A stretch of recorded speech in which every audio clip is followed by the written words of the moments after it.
pleased to have Dr. Eric Haas with us this afternoon. He is with Health eData. He's very involved with the development of the FHIR standard and is the principal editor of several FHIR resources, which are very widely used. He's also taught several FHIR tutorials and has co-authored several implementation guides. Our moderator this afternoon is Jean Dutot. And now I'm going to go ahead and turn things over to Eric Haas. Okay, I hope everybody can hear me. I'm going to go ahead and just change over the screen to, there we go. Can you all see that? Yep, it's looking good, Eric. Okay, great. All right, so thank you for joining our this call, and so we're going to have the introduction to Questionnaire. And so I'm just going to jump right into this and go to our next slide here. I've already got an introduction, so I don't have to worry about introducing myself. The reason, though, I'm here talking about questionnaires is my experience with FHIR Questionnaire Resource stems from my work as a primary author of the Argonaut FHIR STU3 implementation guide. And some of that work we did in there has made its way into the Structured Data Capture guide that we'll be talking about later in this talk.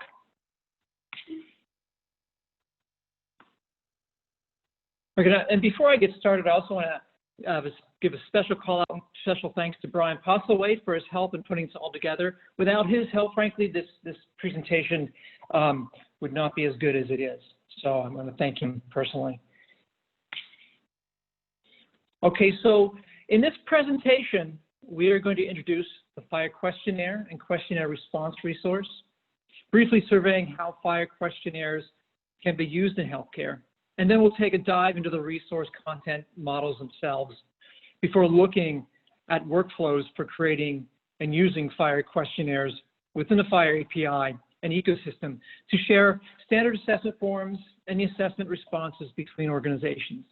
In addition, we'll cover the more advanced features and capabilities that the FHIR Structured Data Capture, or SDC, implementation guide brings to the table, like pre-population and data extraction and adaptive forms. Finally, we're going to look at what's new, namely assembling questionnaires from reusable component questionnaires. So questionnaires include all forms of surveys that permeate in healthcare, in clinical research, administration, financial, and other areas. There are easy ways to gather consistent data from patients, caregivers, and other participants. And this is but a short list of all the use cases for creating and using questionnaires.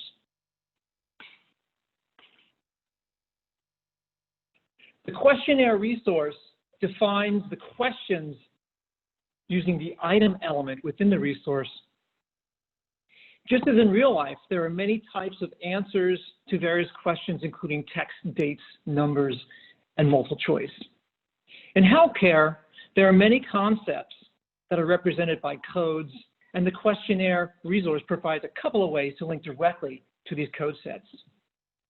Similar to questionnaire, the questionnaire response resource represents each response or answers using the item element.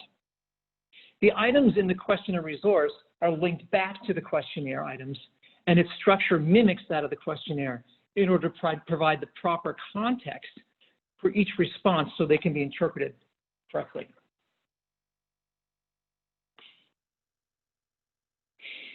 And this slide summarizes the resource content of both questionnaire and questionnaire resource.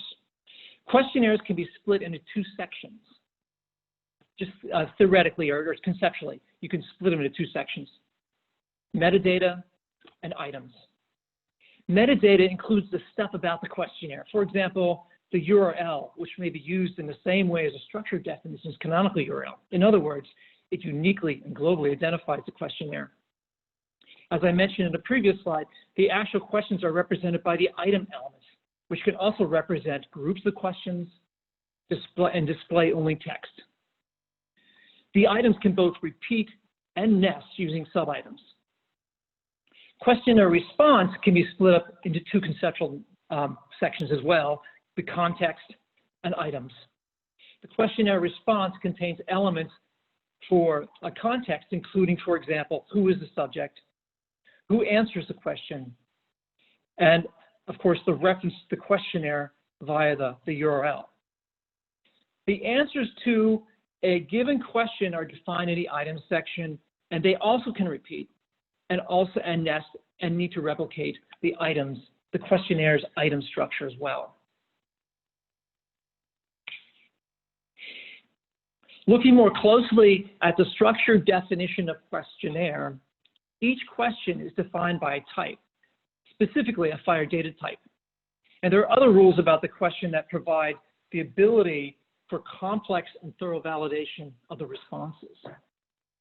Each item within a questionnaire has a link ID uniquely identifying it and is used to link the question to the response in the questionnaire response. There are several other elements within each item that can provide detailed formatting instructions and user hints as well.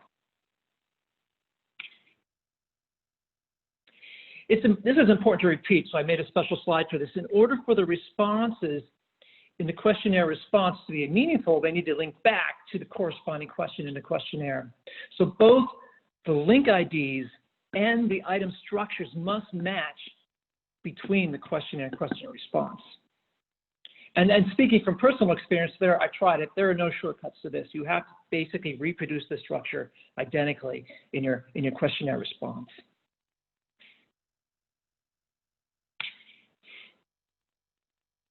As I mentioned above, the codes and terminology are used widely in the questionnaire, and the questionnaire resource directly links into them. There are two question types, the choice and open choice items or question types that allow for multiple choice type responses. The open choice, the difference is the open choice gives the option of recording a free text value. That's the difference between open choice and choice. For these choices, there are options to point directly to the FHIR value set through a link or a reference, or to enumerate the codes directly in line. Other elements define the control options depending on the number of potential entries in the list. You could have a checkbox, a radio box, combo box, or an autocomplete type of form element.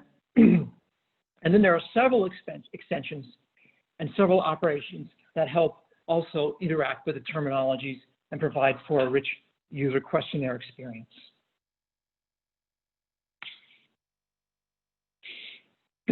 Beyond the core FHIR specification, there are a lot of more advanced features and capabilities that have been included and added and defined in the FHIR Structured Data Capture, or SDC, implementation guide.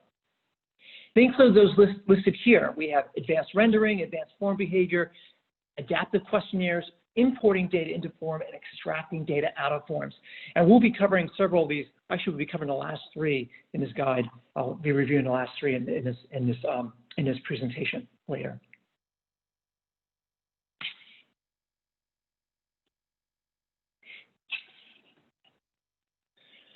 Now let's focus on the questionnaire workflow and walk through these steps in detail for the simple case, the static form, nothing too fancy here.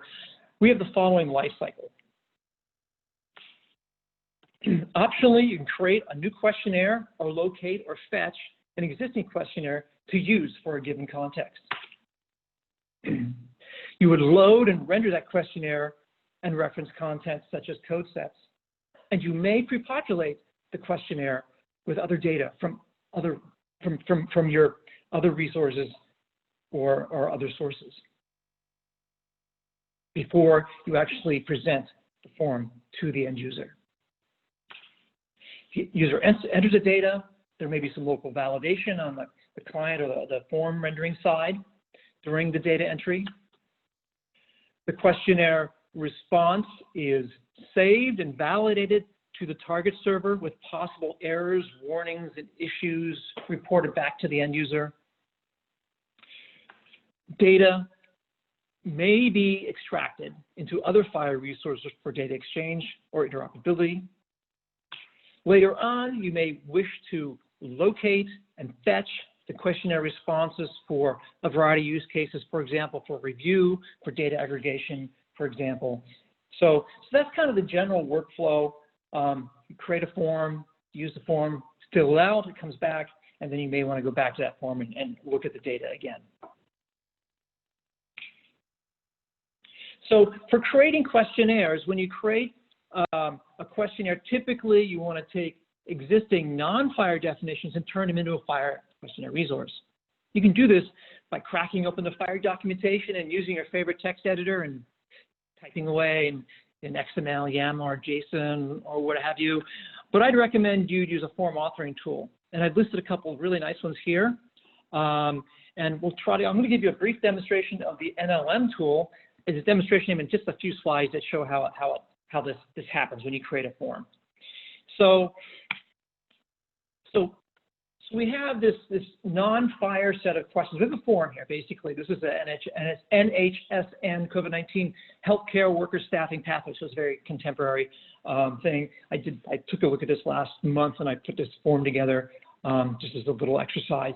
So we have this form, and so what we want to do is take all this data. And this is a PDF form, so it's not magic. You have to sit there and type it in. You're not going to automatically transform this into a FHIR form here. You're going to read it and you're going to type it in. So we have the LHC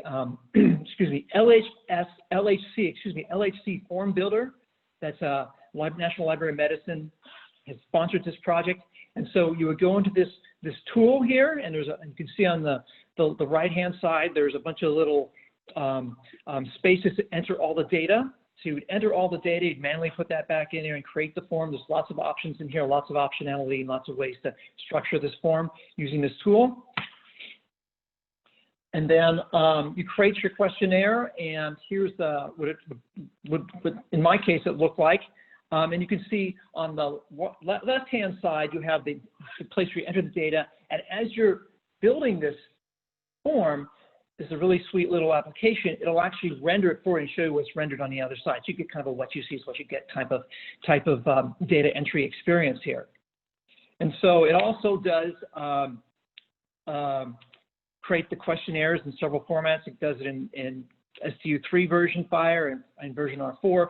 So, and you can also, in that same application, you can actually, it'll render the output, and you can enter data, and it'll save the questionnaire response for you. So I have a couple of links here to the example COVID questionnaire and an example response to that.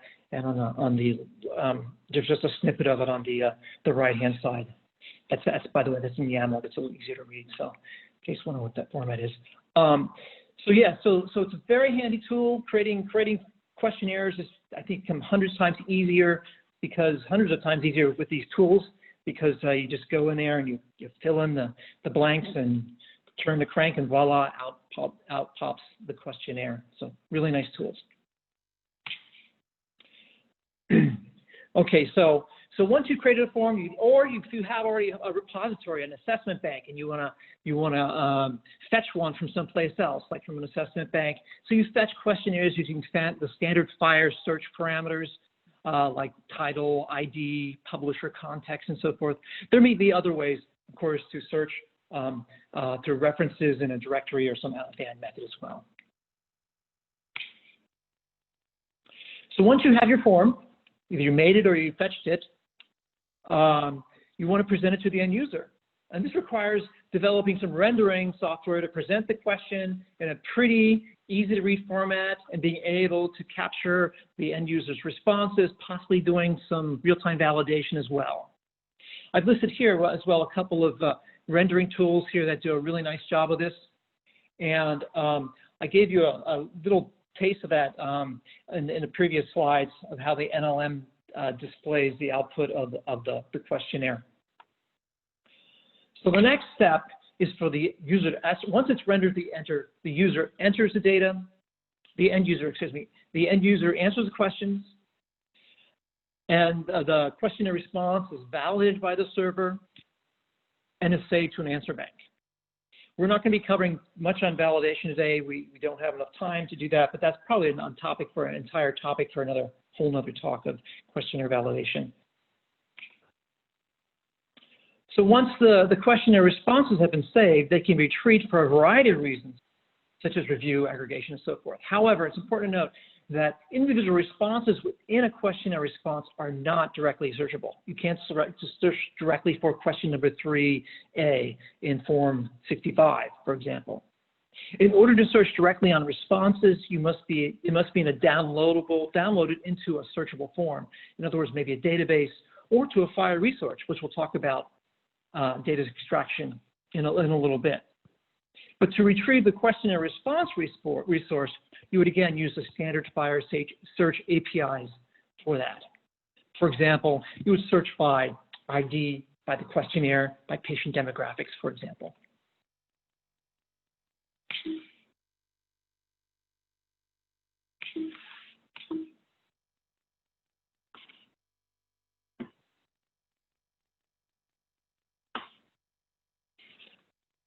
Okay, so I want to take a brief moment here to present an alternate workflow using computer adaptive forms, which are defined by the FCC guide. And these are dynamic forms that adjust what questions are asked based on the previous answer. This is also known as a computer adaptive testing, or CAT. The logic to determine the questions are defined external to the questionnaire resource. These tend to be these forms tend to be typically short, typically less than 20 questions. So in this slide here, there's two actors I've depicted. The form filler on the left, on the right is this black box, data in, data out type of situation, and it's the adaptive questionnaire service.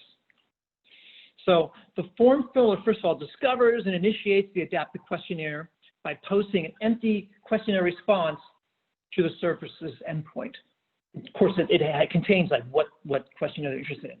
And then treated as a black box, the adaptive questionnaire service just spits out that first question to the form filler. So the form filler renders, displays the questionnaire, and the end user answers it. And then the form filler will return that question along with the associated question answer, the question answer pair, back to the adaptive service.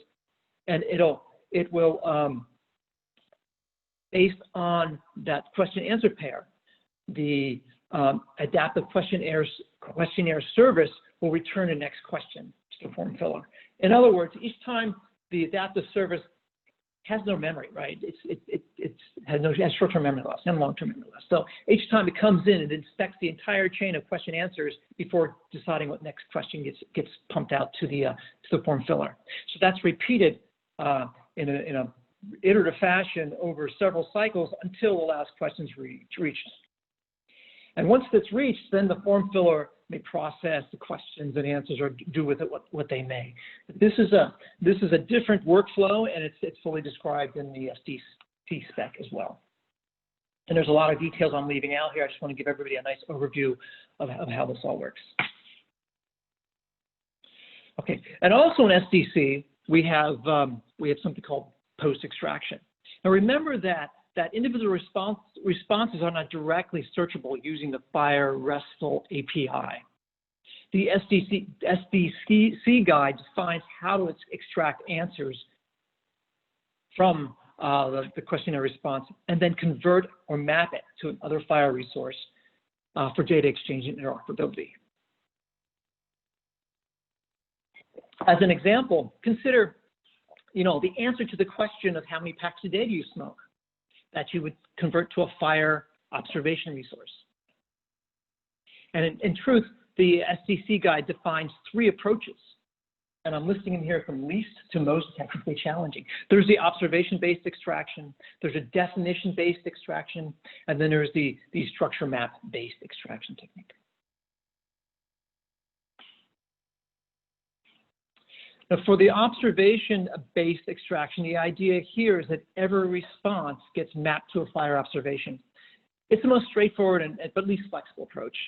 It does meet the 80% rule, but obviously not everything in FHIR is an observation, things like medication, for example.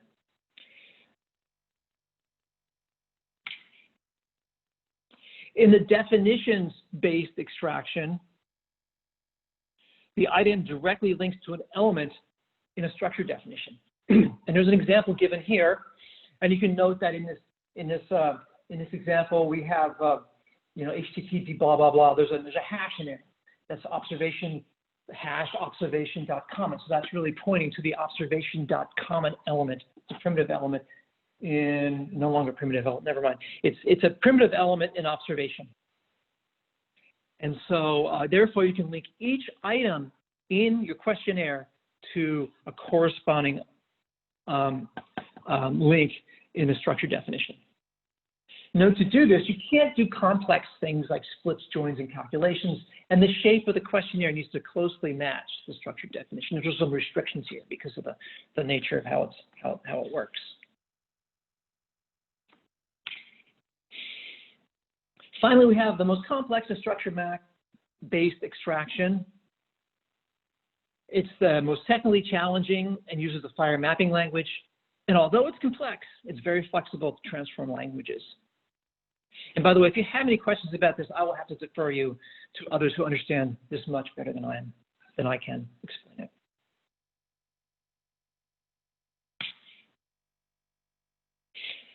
Okay, the SDC guide also defines how to enable pre-population of questionnaire response with end-user data when rendering the questionnaire. To do this, you need several preconditions. You need a context source or /source. You need a mapping. You need a processing engine, and you need some knowledge of the source structure.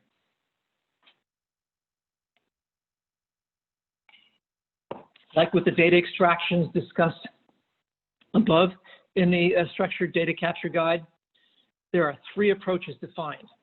Again, from least to most technically challenging. You have the observation-based approach, you have a FHIR path-based approach, and you have a structure map-based approach.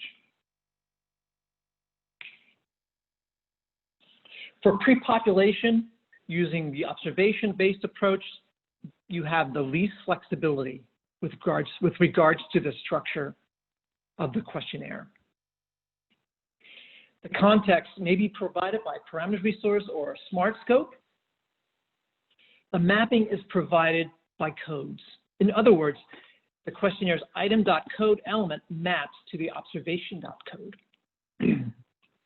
So if you had an item code that was number of packs of cigarettes smoked a day as a questionnaire item, there may be a corresponding code for an observation, same code. You can use Lynx, Nomad, or others kind of coding systems to do this. And then there's, we define some extensions here, but there's extensions that define, we mentioned some extensions in the slide, but in general, the extensions define the time range to check for the last observation to read and extract and populate the questionnaire. You may only want the freshest data, the last data from the last month or the last 3 months, for example. I'm going to show an example of this here. I think in the next slide, I think I have an example here. So we have this snippet of code right here, and it's kind of hard to read, I know. But at the very top, there's an extension that tells you that I want only the latest example, the latest observation for this particular item from the last 3 months. And as you scroll down a little bit, you look, 1/3 of the way down, you'll see a code with a code value of 29463. That's a 1 code, and it's a body weight code. So, and we have several codes here, and they all have several codes and are standard point codes. So if we put this little insert on here, there is, during the pre-population stage, this is the query that could be used to extract the data. And if you look at that query, you'll see in that query parameter, you reproduce all those codes there. It says look for all 3 of these codes in observation. And so based on that information, based on the fact you're going to look at the last 3 months, you can, you crank the, you put it in your little magic black box, crank the wheel a little bit, and out pops, the answers for the first 3 questions so that the end user doesn't have to answer those.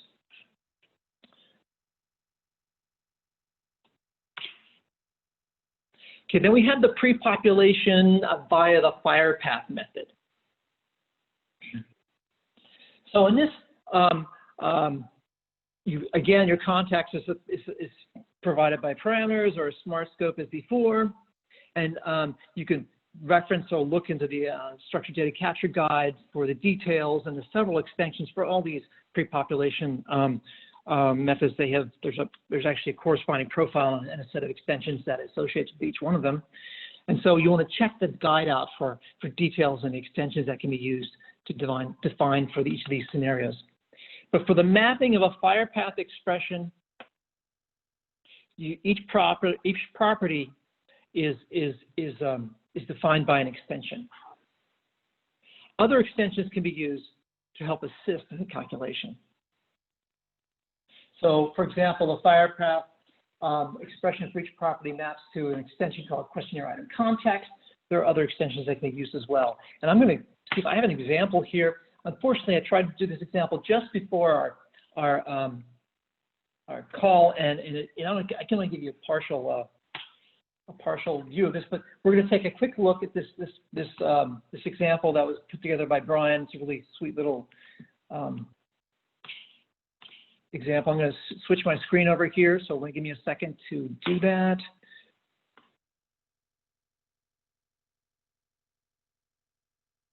Okay, I think I'm going to be in the right spot here. Let's see. Okay, so let me refresh the screen. I hope you all see my screen now, but it is the Smart Q Edit R4, and we're doing you're on the Populate tab here. This is one of the previously referenced rendering tools. It does some population here as well. Has a nice little FHIR path editor too. So, take a look at this. So on this particular screen, here we're going to load in this test questionnaire, and we're going to see what it looks like. And it's going to explain a few things here. We won't get too far into weeds. Unfortunately, you can't get the full view of this because I was unable earlier to get it to run too full. But you have the launch contacts here, launch patients. We're going to use these two. We're going to use a launch patient and a launch practitioner to help pre-process some of this data and pre-populate the questionnaire, which is sitting over here on the right-hand side. So if we go down and look at the definition real quickly, where's my definition? Right here it is. I want to show that there's some extensions in here for the items that provide the FHIR path. For example, right here, here's an extension. It's called the initial expression extension. And that's where you define, for this particular item, where to find it, right? That's one piece of the puzzle. There's like four other pieces you have to do because pre-population is not straightforward. It's pretty complex. But we have FHIR path. We're using FHIR path in this. And then in a perfect world, I go get context, and I wouldn't get that message. And then we go to extract. It would extract the data. I'll just run through it real quick here. Extract the data, and then we would want to see the data pop up over here in our rendered form. Unfortunately, I'm getting a little error there, so I'm not able to show that. But the concept is, you get the context, you extract it, you pre-populate before the end user sees it, so that they don't have to fill in all the blanks. All right, so we're going to go back to our main PowerPoint presentation here.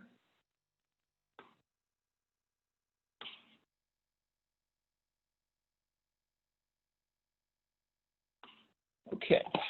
All right. So I hope that was helpful to look at that and take, that's available. It's an open source. You can take not open source, but it's not a protected site, so you don't have to you don't have to have authorization or authentication to look at that.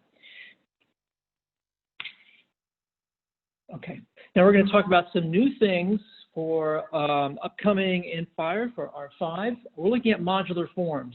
And I'm saying for R5, it may be in SDC, the Structured Data Capture IG, before it gets in R5. I'm not clear on that, but we're talking about modular forms. So you have this situation where often the same questions are asked across questionnaires. For example, name, sex, date of birth. You may be having to produce 10 questionnaires, and you have name, date, sex, date of birth on every one of them. So, and this can be a burden for form creators. You don't want to constantly be, rehashing everything, and we want to keep it dry, right? Keep it dry. So, new for R5, we're adding an extension to modularize questionnaires to allow references to other questionnaires to enable reuse of those questions. So, a figure on the other side, on the right-hand side, kind of shows that you have this root questionnaire, and kind of contained with that, you have these component questionnaires. So, basically, what you have is, here's an example that Yunwei has done, nice little example in Python, my favorite.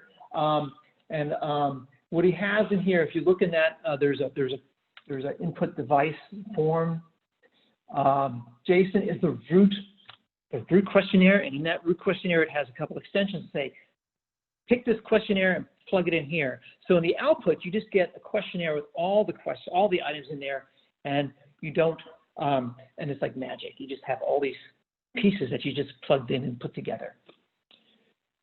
I don't know if I have time. I may have time, we can go back and look at this, but there's a link here, and you can look in the input folder, and you can see the individual questionnaires, how they're constructed. So you have the sub-questionnaires, which are just smaller questionnaires. Then you have the device.form questionnaire, which has these extensions in it that say, use these set of questions here, use these set of questions here, and use these set of questions down here. So that's practically hot off the press. I took that example, that was just last month at DevDays, not DevDays, but at the FHIR Connectathon. So it's super hot, super new, and exciting to see that we're going to be implementing that. So in summary, today we looked at the content models of Questionnaire and Questionnaire Resource. We looked at workflows, creating a form definition, creating form data extraction. We've looked at pre-population. We've also looked at adaptive forms and component questionnaires. And my question to everybody here is how will you use the questionnaire and the questionnaire response resources? So now, a few minutes for questions, and I just wanted to give everybody a chance to ask them, and or if you want to look at some other things. I have a few extra slides that go deeper, but some of these questions I'm frankly going to have to defer to others that have more expertise in a certain more advanced feature. So Eric, you talked a little bit about this, but we had early on a question about how do you navigate? So questions, how do you set the navigation? So for example, if a question says, are you female or male, then depending upon the answer of that, you have a different set of questions. So if female, you then go on and ask about pregnancy. Okay, so that depends on what you're talking about. So adaptive questionnaires, that's done by the service. You don't have to worry about that. They get the questions, they read them all, and they can figure out the next question for you. That's the adaptive or computerized adaptive forms. In the FHIR resource, there's an element in there, and it's called enable when. So it is based, so it gives you that dynamic aspect of questions. So it unfolds the set of questions based on a prior response. So there is an element in there that provides that logic that says if the patient is female, then these three questions are going to be asked and not those three, or something like that. Right, and then it's a Norwegian, or one of the names, I'm not going to pronounce the name, but he asks, is it a good idea to combine use of normal FHIR resources for the structured parts, and then use questionnaire for parts that are questions and not necessarily structured FHIR data?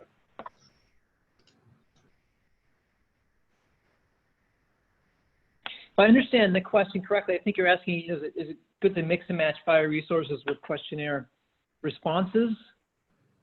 I think that's a business decision. I think that's a business decision because, like I said, you can preserve all the information in a questionnaire response, and that might be good for like data aggregation because you have all the context. You just want to summarize all the you want to collect all the data, and it's like a population type of thing. But if you're trying to isolate and look at specific answers, then there's a lot of and share it. Within your organization, or within your when you create the form and you get the answers back, you kind of can use that data within your program or organization. But it's hard to share that across because it's not standardized. Everybody doesn't have the same context as you. So I think that's where the issue or the need for extraction comes into play, because you can't just share the pieces of information independently. I don't know if I answered that very well. I think it's about as good. We'll see. David Lloyd, Carlson asked, if you have further questions about that, the person who explains this the best, and I always have to go back, is Lloyd. It drives me nuts. But he can explain the differences, why you need. So just go on Zulip and ask Lloyd if you have specific questions to that niche, because he explains it really well. The differences between having your answers, in a questionnaire response where it's not, you can't parse them out, you can't share them as easily as you can if they're in a resource. So, and I think you need to go to the structure. If you even go to the space spec, it'll talk about that a little bit about questionnaire versus versus individual observations and so forth. Sure. David Carlson asks, how do you does the format work with questionnaires that are already codified within LOINC, if at all? Does what work? The FHIR questionnaire format. Does it work with questionnaires that have already been codified within LOINC? I'm assuming, David, you can maybe, you know, like if LOINC's got a whole set of questions and things. There's LHC forms in LOINC that form through LOINC, and they have questionnaires basically defined in LOINC. And actually, that NLM tool I pointed out, they actually do use the LOINC form. The LOINC questionnaires are produced in FHIR using that tool. So the answer is yes. If you're asking, I'm thinking of specific things where they actually had before FHIR they had a LHC tooling which used the LOINC forms, and they actually can represent them in both formats. Yes.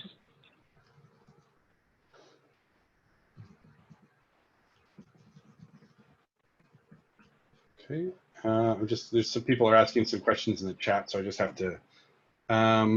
Sarah Ton asks, how would 30, 60, 90-day questionnaires linking functional status for one patient work to link the 3 questionnaires at different points in time in their scores?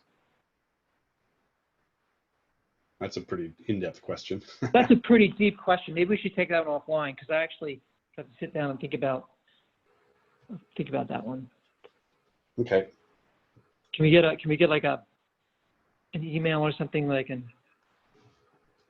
or we can do that in chat? I mean, that's a very deep question. Yeah, I'll make sure to get back and answer the question or a way to communicate. Okay, and other than that, that's all the questions we have so far. Okay, well, then there are 2 minutes, and I guess people can go stretch and walk their dog and go to the next, and then get ready for the next call. All right. Well, I will end the call here. Thank you very much, Eric. Everybody. Yep, and thank you, John, for moderating. And as John mentioned, do note that the questions from the Q&A will be persistent. So please reference the agenda to get your next call. Thanks very much. Oh, by the way, if you want a copy of this presentation, I did put it in the questions. That's one of the first questions that's listed there, and there's a link to the slides, so everybody can have access to them. And I think they will be published later on as well. But if you want immediate access, I have a link in the questions. Fantastic. Thanks, Eric. I appreciate it.